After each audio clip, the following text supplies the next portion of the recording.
Bismillahirrahmanirrahim. Assalamualaikum warahmatullahi wabarakatuh. La hadratin Nabi Mustafa Sayyidina Muhammad Rasulullah sallallahu alaihi wasallam wa zawjihi wa dzurriyyatihi wa ila jami'i ikhwanihi min al-anbiya'i wal mursalin wa ila arwahi masyayikhina wa masyayikhina. Al-Fatihah.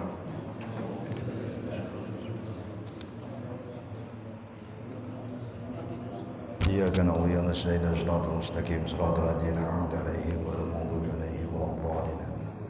Bismillahirrahmanirrahim. Kita lanjutkan. Sini ada satu kisah tentang Imam Ghazali berkaitan dengan yang kemarin tuh, Ar-Rahimuna yarhamuhumur Rahman. Imam Ghazali itu lahir di Tus. Tus itu satu daerah di Iran. Wafatnya itu tahun 1111. Dia mah disebutnya Hujjatul Islam. Di sini ketika Imam Ghazali mau wafat, bayang subuh habis wudhu, dia minta ambilin kain kafan. Jadi Imam Ghazali mah udah nyiapin kain kafannya sendiri tuh sebelum wafat. Jadi udah kagak ngerepotin orang. Kita juga boleh begitu, kita beli baik kain kafan, orang lanang 3 lembar. Orang wadon 5 lembar, beli. Buat apaan ya? Simpen wae. Kalau enggak buat sejadah. Kalau malam tuh kita lagi keras hati kita tuh, pakai tuh kain kafan buat sejadah. Matiin lampu ya Allah, ntar besok gue dibungkus di situ, begitu tuh. Ya coba. Jadi Imam Ghazali mah udah nyiapin kain kafannya sendiri. Nah, Imam Ghazali ketika wafat ada yang mimpiin Ruya Ghazali. Ada yang mimpi ketemu Ghazali. Kemudian orang itu berkata, "Ma fa'alallahu bika Ghazali. Apa yang Allah kerjakan untukmu?" Kata Imam Ghazali, "Allah meletakkan aku baina yadai, di hadapannya." Wah, enak tuh ya kalau gitu ya. Dengan sebab apa? Kemudian Allah nanya, Ghazali, apa yang menyebabkan aku meletakkan dirimu di hadapanku? Kata Imam Ghazali, ini malah rada-rada legek, manusia namanya juga. Tahu legek ya? Belagu. Oh, sebab amalan saya, sholat saya, puasa saya ngarang kitab ini, karangan kitab itu. Ternyata kata Allah, bukan karena itu Ghazali. Bukan karena sholat ente, bukan karena puasa ente, bukan karena ente ngarang kitab banyak, bukan lantaran ilmu ente. Ternyata yang menjadikan Imam Ghazali diletakkan Allah di hadapannya itu, satu hari Imam Ghazali lagi ngarang kitab. Kalau dulu kan ngarang kitab pakai tinta pangsi ya, yang kalau nulis dicelupin tuh. Satu hari lagi ngarang kitab, tiba-tiba ada laler minum di tintanya. Kalau kita apain tuh laler? Kita geprak. Suek buat laler. Gue lagi nulis make. Kata Imam Ghazali mah enggak, dibiarkan. Fasyaribat, kemudian itu yang namanya Jubabah itu minum dari pangsinya tuh. Disebutnya mangsi kalau bocah pondok dulu tuh. Dari tintanya. Kenapa? Rahmatan lidzubabati, karena berkasih sayang sama laler. Sampai kemudian itu laler kenyang, pergi dewek itu laler. Ternyata itu yang menyebabkan Imam Ghazali mendapat rahmat dari Allah karena kasih sayangnya sama laler. Itu timbang sama laler, bagaimana kita misalnya sama sesama manusia. Ada orang lapar kita kasih, ya. Ada orang ini kita kasih. Kayak sekarang nih lagi banyak kan tuh model-model Jumat berkah ya. Jumat berkah. Bisa jadi saat itu, cuman kadang-kadang yang dapat Jumat berkah yang rumahnya gede. Iya, yang duitnya banyak. Bikin Jumat berkah, kasih yang kira-kira orangnya susah, gitu tuh. Tapi kalau yang memang rumahnya gede juga nggak apa-apa juga sih. Kali dia kagak masak ya. Emang kelihatan gitu kalau di mana-mana tuh. Kalau lagi ada Jumat berkah, habis sholat Jumat dibagiin. Besok bikin sini. Satu rumah 10, ya nggak? Iya. Bisa jadi yang nyebabin kita masuk surga tuh yang begitu. Biarin, ngasihnya juga pakai ikan teri doang juga. Ya emang gue sanggupnya ikan teri, biarin begitu doang juga. Jangan dipaksain yang kagak-kagak. Pakai ayam giliran ayam dianya di rumah makannya makan pakai ikan teri. Jangan, kalau emang sanggupnya pakai ikan teri silakan ikan teri. Ilok orang ngata-ngata orang si Jumat berkah pakai ikan teri. Bagi udah. Bisa jadi yang memasukkan kita ke dalam surganya Allah bukan puasa kita, bukan sholat kita.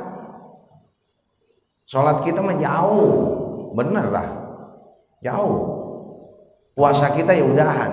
Puasa kita timbang kagak makan kagak minum doang ya.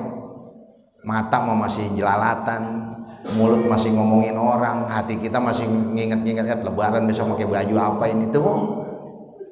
Puasa kita masih jauh, haji kita ya masih jauh, sedekah kita masih dikit. Tapi lantaran kita berkasih sayang, ar-rahimuna yarhamuhumur rahman. Bisa jadi sifat kasih sayang kita itu yang menyebabkan kita nanti dimasukin ke surganya Allah Subhanahu wa ta'ala. Tuh, insya. Nah, nih. Kemudian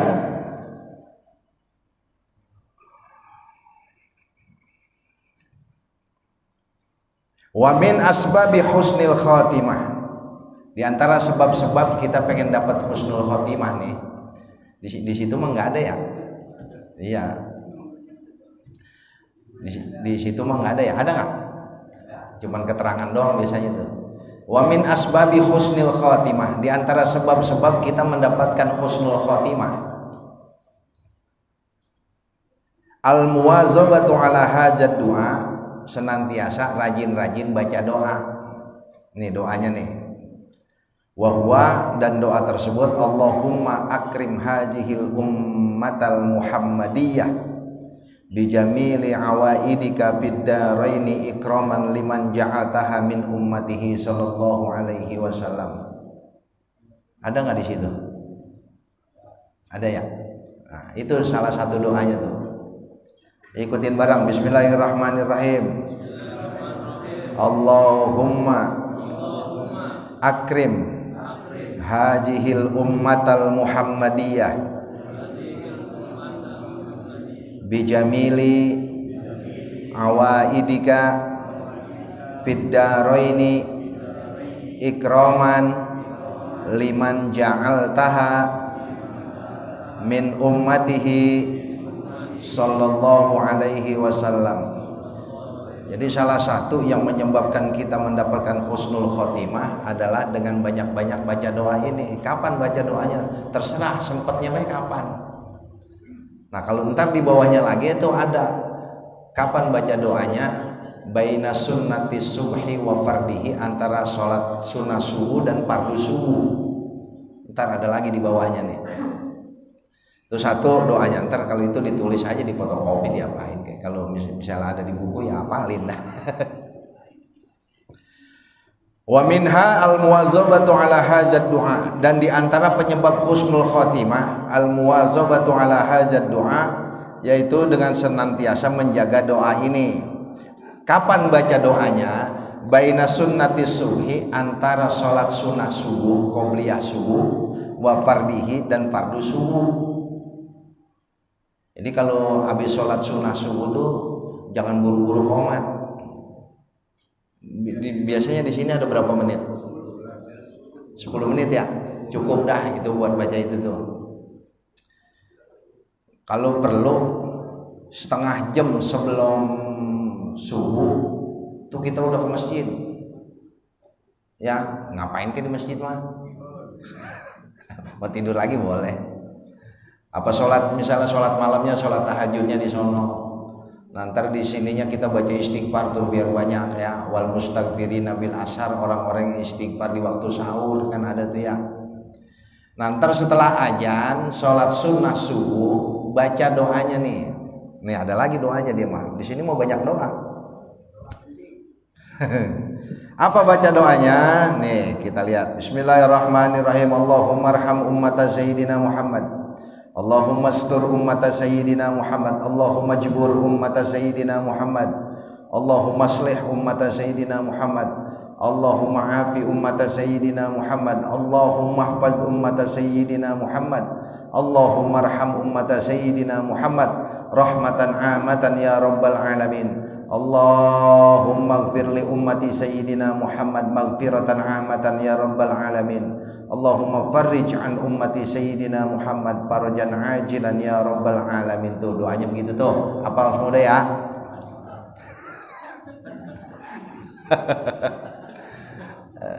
Ikutin lagi nih. Ini namanya kalau begini namanya saya dapat dari guru saya dari terus begitu ya.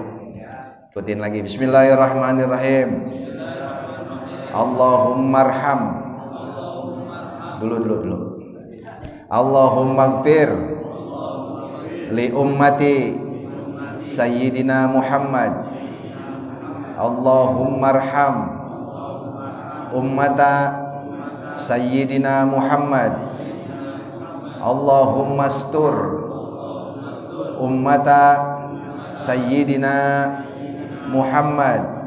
Allahumma jbur ummata sayyidina Muhammad. Allahumma aslih ummata sayyidina Muhammad. Allahumma afi ummata sayyidina Muhammad. Allahumma hafad ummata sayyidina Muhammad. Allahumma arham ummata sayyidina Muhammad rahmatan amatan ya rabbal alamin. Allahumma ighfir li ummati sayyidina Muhammad maghfiratan amatan ya rabbal alamin. Allahumma farrij an ummati sayyidina Muhammadin farajan ajilan ya rabbal alamin. Ntar kalau itu dicatat tuh, catat, fotokopi, taruh aja di depan tempat kita sholat, kita bawa kantongin. Jadi setiap habis sholat sunnah subuh dibaca. Itu yang bisa menyebabkan, salah satu penyebab kita mendapatkan husnul khatimah. Allahumma ighfir li ummati sayyidina Muhammadin. Ya Allah, ampunilah buat umat Nabi Muhammad. Jadi hampir memang semua kita yang punya dosa. Jadi ketika kita doain orang, otomatis doa itu akan kembali lagi kepada kita tuh. Ya. Allahumma ighfir li ummati sayyidina Muhammad. Hampir semua umat Nabi Muhammad ketika kita bacain doa tersebut, maka Allah bakal ngampunin dosa-dosanya. Kecuali min akabir, kecuali dosa-dosa kabairnya, dosa-dosa gedenya. Ya. Jadi dosa-dosa kecilnya tuh diampunin. Ya.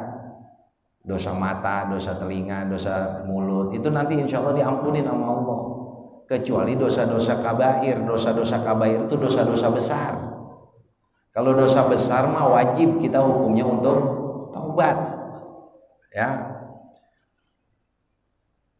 Taubat itu satu, nyesel. Dua, jangan balik lagi ke dosa yang kemarin kita seselin. Kalau habis dosa kita seselin terus balik lagi, namanya taubat sambal. Ya, pedas banget nih, tapi besok diminta lagi sambalnya. Itu namanya taubat sambal. Tapi kalau misalnya orang benar-benar taubat nasuha, taubat yang benar itu, dia nggak bakalan balik lagi. Setelah nyesal dia nggak balik lagi tuh ke sono. Wa alla ya'uda, dia nggak balik lagi ke dosa yang kemarin. Jadi ketika kita membaca doa ini, Allahumma ighfir li ummati sayyidina Muhammad, maka seluruh umat Islam, umat Nabi Muhammad itu nanti mendapatkan ampunan dari Allah dosa-dosa kecilnya. Ya, bukan dosa besarnya. Dosa besarnya mah kewajiban individu pribadi untuk bertobat kepada Allah. Allahumma ighfir li ummati sayyidina Muhammad, Allahumma arham ummata sayyidina Muhammad. Ya Allah, kasihi umat Sayyidina Muhammad. Allah itu memberikan rahmat kepada umat Nabi Muhammad. Salah satunya ada dalam Al-Quran tuh ya, wa ma kana Allahu mu'adzibahum wa anta fihim. Salah satu rahmat Allah itu kepada umat Nabi Muhammad, bahwa Allah tidak akan mengazab umat Nabi Muhammad selama Nabi Muhammad masih ada bersama mereka. Sekarang lagi musim Maulid kan tuh ya. Nabi Muhammad memang udah meninggal, cuman namanya masih disebut-sebut. Nah itu Allah akan menjauhkan kita tuh dari azab. Di sana banyak banget yang musibah. Musibah mah belum tentu azab, bisa jadi peringatan. Makanya banyak di dalam Al-Quran itu, wala tufsidu fil ardi ba'da islahiha. Jangan engkau berbuat kerusakan setelah Allah memperbaiki bumi. Memperbaiki bumi. Jadi dulu tuh Allah seringkali bumi diberesin, ada lagi berbuat kerusakan. Bumi diberesin, berbuat kerusakan. Awal-awalnya tuh setelah Nabi Adam, terus terjadilah yang dalam Nabi Idris, ada yang disebut kaum Ad. Ya, kaum Ad ya. Kaum Ad itu masih keturunan dari Nabi Adam. Setelah itu mereka berbuat kerusuhan. Berbuat kerusuhan diberesin sama Allah. Sisalah kemudian masih dari keturunan Nabi Adam, setelah Idris Nabi Nuh. Umat Nabi Nuh bikin kerusuhan lagi. Bikin kerusuhan, wah pokoknya berbuat kerusakan di bumi. Diberesin lagi sama Allah. Ba'da islahiha itu mana? Allah masukin orang-orang yang beriman ke dalam perahu. Ke dalam perahu. Di dalam satu riwayat ada 80 orang. Di luar keluarganya Nabi Nuh. Keluarga Nabi Nuh yang keluar itu cuma Kan'an doang. Ya, Sam, Yafid itu ngikut semuanya. Nah ini 80 orang udah diperbaiki sama Allah. Kemudian ada lagi namanya si Samud, keturunan Nabi Nuh. Jadi Samud ini nama orang. Nah si Samud ini orangnya tinggi-tinggi, gede-gede, gagah-gagah. Makanya di Al-Quran ada ya, wa samudal ladzina jabu sakhra bil wad. Saking gagahnya kaum Samud itu dia bikin aliran sungai belah gunung. Di Al-Quran kan ada tuh ya, wa samudal ladzina jabu sakhra bil wad. Jadi sungai Efrat tuh itu dulunya kecil-kecil. Pengairan pertama yang terjadi di dunia itu sama bangsa kaum Samud. Digali kecil-kecil, lama-lama jadi gede, jadi sungai Efrat. Nah ntar ciri-ciri kiamat sungai Efrat kering. Ya mudah-mudahan jangan kering dulu itu dia. Iya loh, kalau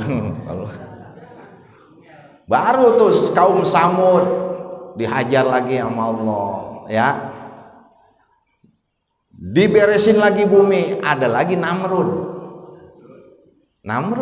diutus Nabi Ibrahim buat beresin si Namrud. Habis diberesin lagi, ada lagi yang bikin kerusakan. Nabi Lut, kaumnya, kaum Sodom, diberesin lagi, begitu terus. Makanya di Al-Quran tuh wala tufsidu fil ardi ba'da islahiha. Jadi tufsidu fil ardi di situ bisa jadi berbuat kerusakan, benar-benar kerusakan.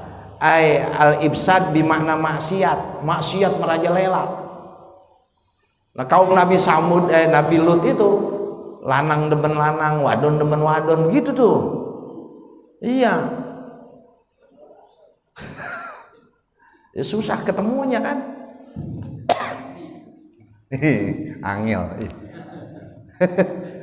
Akhirnya terus sering kali tuh terjadi kerusakan, dibenerin lagi sama Allah, dibenerin lagi terus sampai sekarang dah tuh. Iya. Jadi setiap kali terjadi kerusakan Allah utus seorang nabi, Allah utus seorang nabi. Nah, kalau sekarang mulai banyak nih kerusakan tuh.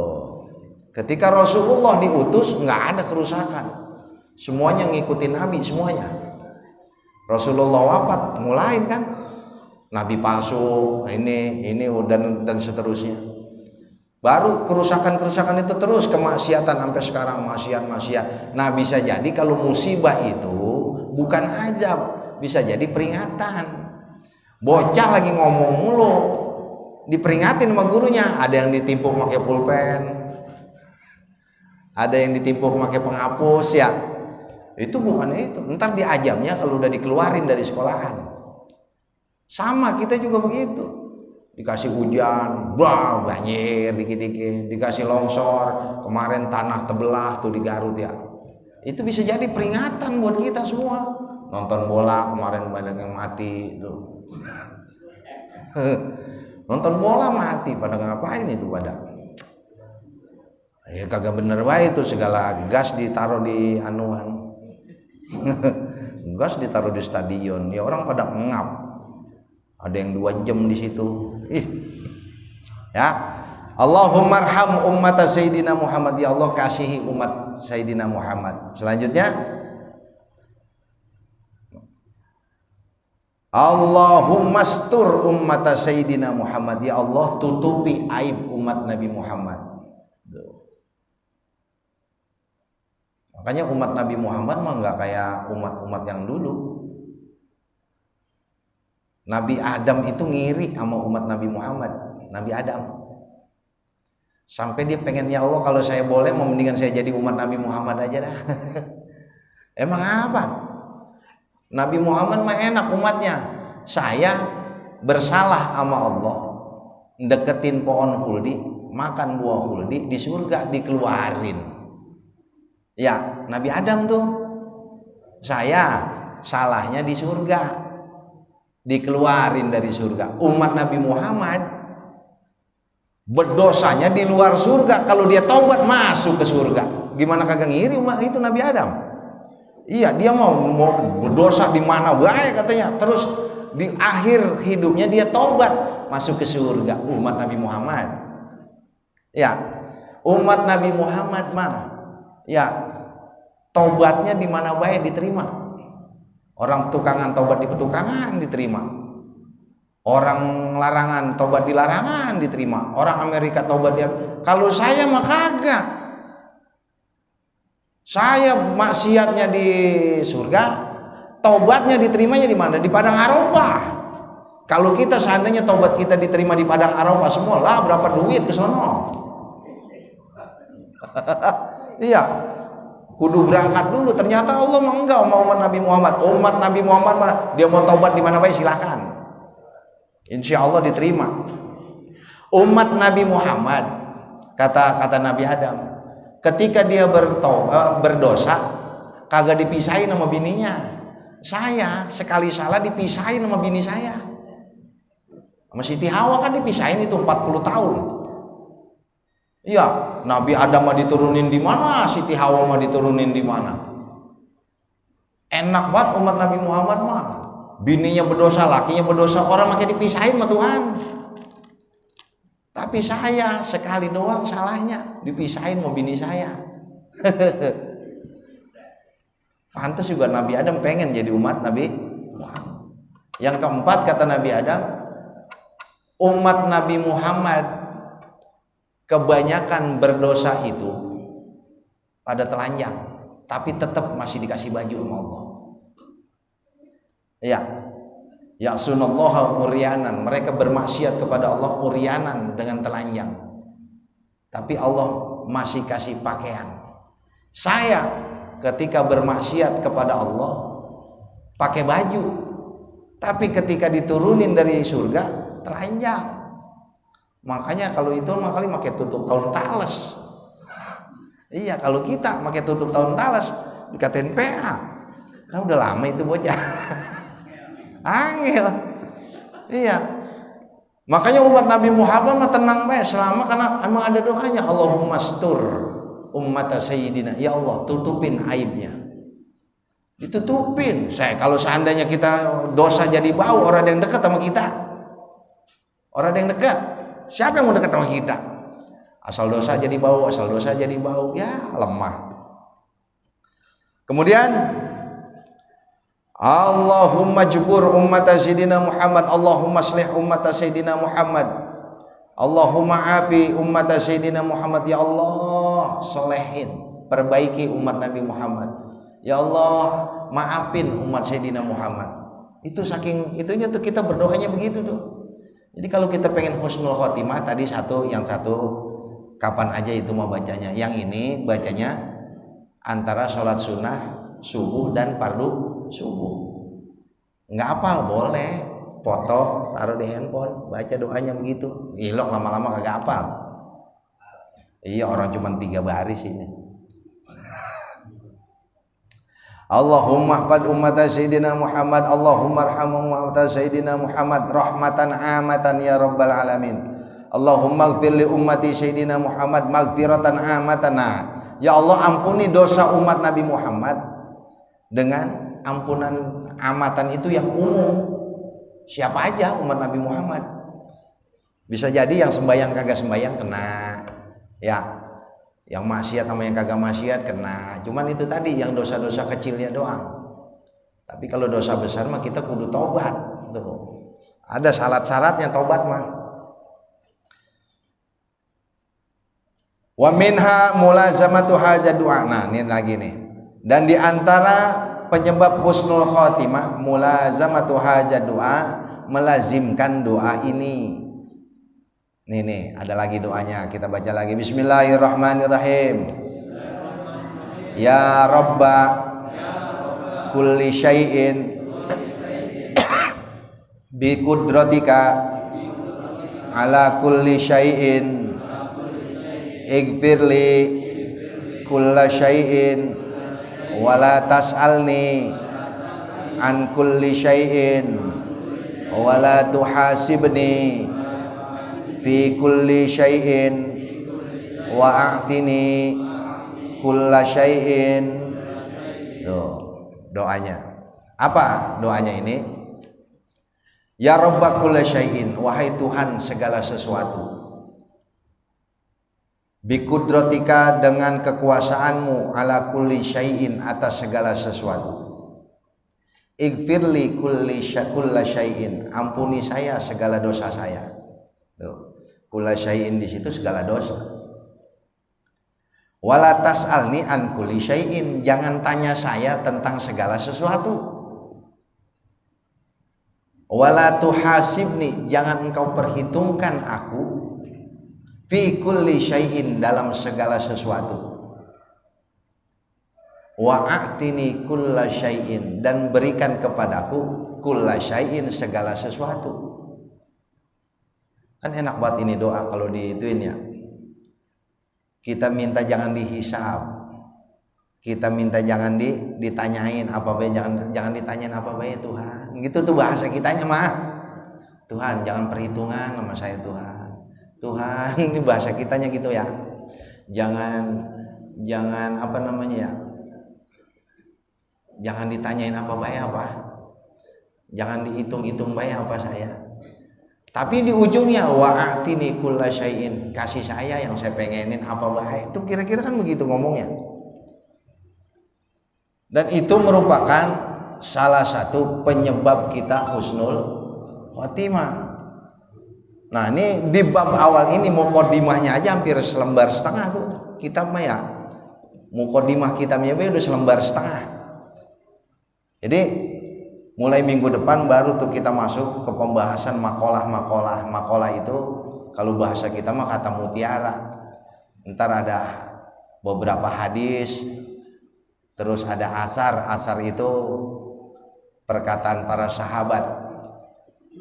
ada lagi terus nanti perkataan para ulama, perkataan para itu. Nah itu semuanya di dalam kitab ini tiada lain tiada bukan untuk persiapkan kita menghadap Allah Subhanahu wa Ta'ala. Jadi kalau misalnya itu ntar mau ditulis doanya silakan, difotokopi dibagiin satu-satu silakan, biar nanti biar bisa dibaca. Apa misalnya taruh di sini, apa taruh di situ gitu tuh ya, buat nanti dibaca setiap menjelang sholat subuh, antara sholat sunnah subuh dan menjelang fardu subuh. Kalau di sini misalnya 10 menit keburu keudak baca segitu doang juga, paling baca begini mah kalau udah hafal setengah menit beres, kalau belum hafal ya setengah jam. Kita mulai lagi nih, masih rada lumayan lama ya. Isya jam berapa? Hah? Bab tsani, bab yang kedua. Bab yang kedua, wa fihi salasuna mau'izatan abatu akhbarin wal baqi asarun. Di dalam bab kedua ini ada 30 nasihat. Ada arba'atu akhbarin 4 hadis wal baqi dan sisanya asar. Apa itu asar? Na'ni bil asari aqwalun Nabi sallallahu alaihi wasallam. Yang disebut akhbar itu hadis baginda Rasulullah, wabil asari aqwalus sahabah. Yang disebut asar namanya aqwalus sahabah, ucapan para sahabat-sahabat Nabi. Wat tabi'in, dan ucapan para tabi'in. Wa minhu, dan diantara 30 nasihat, fal maqalatul ula, adapun maqalah yang pertama, minal munabbihati sanaiyah, dari peringatan-peringatan, maruwiyah anin nabi, yaitu satu hadis ruwiyah diriwayatkan anin nabi, dari kanjeng Nabi Muhammad sallallahu alaihi wasallam, annahu qala, ini mah ada kali ini, khoslatani, ada 2 perkara. Ada nggak di situ? Ada ya. Khoslatani, ada 2 perkara. La syai'a, tidak ada sesuatu pun, afdalu, yang lebih utama, minhuma, dari 2 perkara tersebut. Jadi di hadis pertama ini tentang 2 perkara yang tidak ada yang lebih utama, tidak ada yang lebih afdol daripada 2 perkara ini. Yang pertama apa? Al-imanu billah, iman kepada Allah, wan naf'u lil muslimin, dan bermanfaat bagi orang muslim. Tuh. Apa itu iman? Iman itu yang pertama takrirun bil lisan, diikrarkan dengan lidah tuh orang beriman mah. Kemudian setelah kita ngomong, wa tasdikun bil qalbi, membenarkan di dalam hati. Setelah itu baru wa af'alun bil arkan, mengerjakan dengan rukun-rukun salat dan lain sebagainya. Jadi orang yang beriman itu lidahnya ngomong, hatinya benerin, rukunnya dikerjain, perintah-perintah Allahnya dikerjain. Jadi kalau ada orang ngomong iman mulutnya doang, hatinya kagak benerin, perintah Allahnya kagak dibenerin, belum disebut beriman. Ya, ada gua mau beriman, hatinya benerin, tapi kagak sholat, belum dihitung beriman juga. Jadi yang disebut orang beriman itu lidahnya dia ngaku beriman sama Allah. Makanya rukun iman sama rukun Islam banyakan rukun apa? Rukun iman mah 6. Karena yang namanya iman mah ngomonginnya masalah hati. Percaya sama Allah, percaya lah, kayak pernah ketemu Allah lah tuh. Kayak pernah ketemu Allah lah. Kayak kemarin Biorka tuh ya. Biorka, ada nggak dia ngeluarin tanda-tanda bahwa dia ada? Bahwa si Biorka ada? Ada tanda-tandanya, keluar tuh kata-kata dia. Iya, tapi orang seluruh Indonesia kagak tahu si Biorka yang mana.